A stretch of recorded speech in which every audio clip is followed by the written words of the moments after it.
A very fundamental thing about the universe to understand is this, that love is the thing that is unlimited. So when you're in harmony with love, your understanding can also become more unlimited. If you are against love in any way, and this is the way God defines love, I must say, not the way you define it. If you're against love in any way, it automatically imposes limits.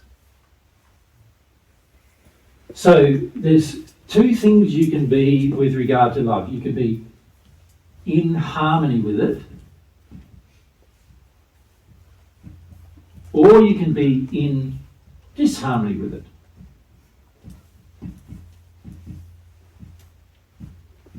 Another way of saying that is you can be sinless, is in harmony, or you can be sinful, in other words, out of harmony. Make sense? Sin being missing the mark of love. Right? Now, when we are in harmony with the love, your learning capacity expands. What you can understand expands. What the knowledge that's available to you expands. Your understanding of it expands. Your ability to conceive of it, imagine it, and then actually do it expands.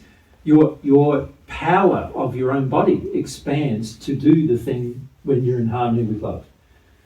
So love, you could say, creates, you could call it, it's not really a right word, but you could say it sort of creates a more limitless experience. Make sense? It's not becoming limitless, because there are laws that obviously govern the rest of your existence, and whenever you haven't learnt about them, then obviously there's limits. But the more in harmony with love you become, the more limitless your experience becomes. And the more in disharmony with love you become, the more limited your experience becomes. Make sense? So what I called in the first century sin, which is the disharmony with love, that disharmony with love creates limits. These limits occur in every area of your life, not just in one area. So for example, when you become in disharmony with love, so let's look at the disharmony. When we become in disharmony with love, my mind becomes limited.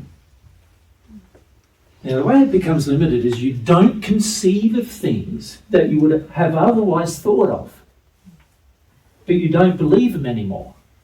So now you're limited. You haven't got an open, what we would call an open mind to learning. You've now got a limited mind. Your mind's saying, no, I don't believe that's possible, so I'm not going to even investigate that. Does that make sense? When you're out of harmony with love, this is what happens to you. You become closed-minded. Right? And the sin, you could say, the disharmony with love, causes all sorts of closed-mindedness in lots of different areas. So there's a closed-mindedness in perception. In other words, when I can see things versus when I can't see them. I can't perceive that it's possible anymore because my mind's closed to the idea. There's also, we're closed to suggestion. Does that make sense? I already think I know the thing, and so why would, when you make a suggestion to me, I go, no, it's not like that. I already know, I think I know. And so my mind is now closed to suggestion. My mind can also become a part of what closes me emotionally. I can say, I don't want to have that bad experience, or I don't want to have the potential of that bad experience, so I am not going to have that experience, and I use my mind to prevent that experience. An example of that is, you might have been injured in a love relationship at some point in the past, and then you decide in your mind, I'm never having one of those again. All I'm ever doing is having sex now, not love with sex, or not going to be in love with somebody. You know, you can decide that and not understand the amount of problems that's going to cause you in your future through that mind now being closed.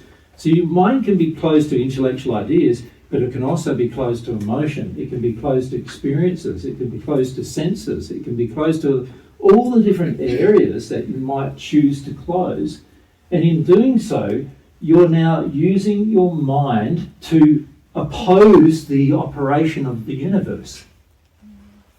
Because the operation of the universe is to expand you in all those different experiential areas. And in your mind, you go, but I don't want to be expanded in those areas. So your mind is now being used to close you down from the experience. In other words, your mind is being used in a sinful manner. It's against love to do that. Right?